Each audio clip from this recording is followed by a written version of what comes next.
Avez-vous déjà entendu parler de Denis?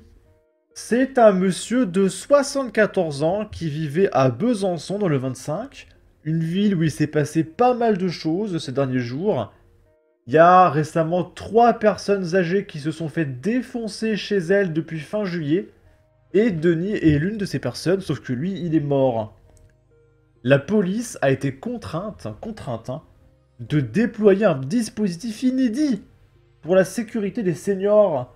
Putain, on est obligé de protéger les gens, quoi. Quelle horreur. On dirait l'extrême droite, là, c'est le fascisme bientôt. Bon. Depuis le 25 juillet, 3 personnes âgées ont été passées à tabac dans leur habitation à Besançon. La première a été battue à mort. Les 2 autres ont été sérieusement blessés les 13 et 15 août. Face à cette flambée des agressions, qui est très certainement en lien avec la montée de l'extrême droite, le commissariat bisontin lance un dispositif inédit en France, et le point avec le directeur interdépartemental de la police nationale, Yves Sellier, a été fait. Quel constat tirez-vous de la situation? Actuellement, nous avons dans le département, et plus particulièrement à Besançon, une série de vols qui sont accompagnés de violences graves dans un temps très court. À ce stade des investigations, le seul lien que nous faisons entre ces affaires et l'âge des victimes, ce sont des personnes âgées, isolées et vulnérables. De toute façon, on constate, de plus en plus, on le voit avec les JO, avec les forces de police qui ont été mobilisées, là, avec ce qui se passe à Besançon, que le gauchisme ne marchera jamais. Parce que quand une ville est en proie au chaos, t'es obligé à un moment ou à un autre d'appeler la police. Et quand tu constates que police égale sécurité, tu peux plus retourner au gauchisme en fait. Donc le gauchisme ne marchera jamais. Et si jamais les gauchistes arrivent au pouvoir, 5 ans après, on dira plus jamais le gauchisme. D'accord? Bon. De votre côté, que pouvez-vous mettre en place? Nous allons déployer à titre expérimental un dispositif inédit, au moins jusqu'au 15 septembre. Il s'agit d'une sécurisation individuelle des seniors sur la commune de Besançon. L'idée est d'offrir pour toute personne âgée, isolée et vulnérable, la possibilité de bénéficier d'une visite de sécurisation des policiers à domicile. Ce passage se fera à minima une fois par jour, le but étant de rassurer les personnes âgées et de dissuader les auteurs de passer à l'acte. Donc là, on est arrivé à un stade où chaque personne âgée de la ville entière aura une visite à domicile des policiers une fois par jour. Ça vous donne le niveau de chaos du pays, en fait. C'est pour ça que le gauchisme ne marchera jamais. Comment les personnes peuvent-elles en bénéficier? Elles pourront s'inscrire au travers du dispositif Opération Tranquillité Vacances, soit en ligne via les pages www.service-public.fr et www.masécurité.intérieur.gouv.fr. Un proche ou la personne concernée peuvent aussi venir directement à l'hôtel de police à Besançon. À partir de là, un policier en tenue leur décrira le dispositif. Ensuite, des policiers, en tenue avec des voitures sérigraphiées, viendront prendre contact quotidiennement avec ces demandeurs. Est-ce que c'est une première en France? Oui, dans la police nationale, c'est une première. Nous verrons s'il y a lieu de le proroger au-delà du mois de septembre. Pour le moment, nous le faisons en réaction à ces agressions. Il fallait que la police soit proactive pour protéger nos aînés. Ok, ok. Et du coup, je suis allé chercher des articles sur ce cher Denis. Donc là, il y a eu un hommage. C'est son ami, voilà, qui a pris la parole avec émotion sur le perron du bâtiment où ont été déposées fleurs et bougies. Et l'article est caché derrière un paywall. Et ici, à Planoise, la mort brutale du retraité suscite un vif émoi. Un hommage est proposé ce vendredi à 17h30 au pied de l'immeuble, au 17 avenue Île-de-France. Pour sa mémoire, merci d'apporter une rose blanche et une bougie, précise le collectif d'habitants à l'origine de cet appel.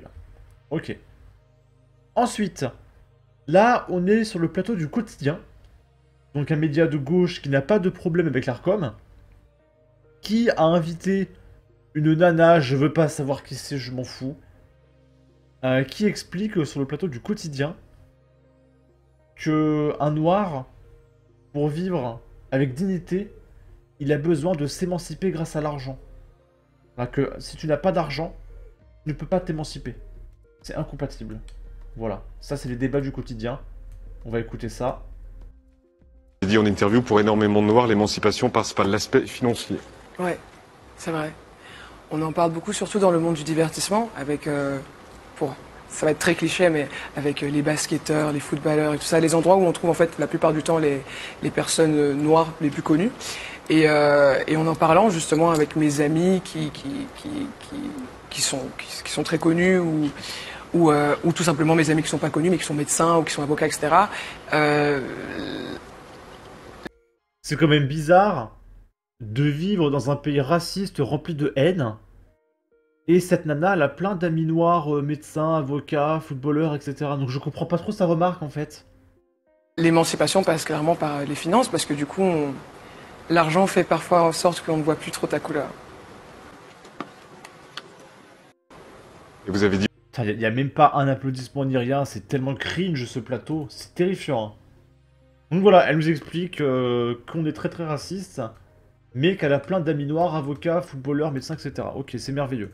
Ici, on est en Allemagne, et il y a un migrant somalien qui a séparé la tête du corps d'un homme quelconque, après lui avoir mis 111 coups de couteau.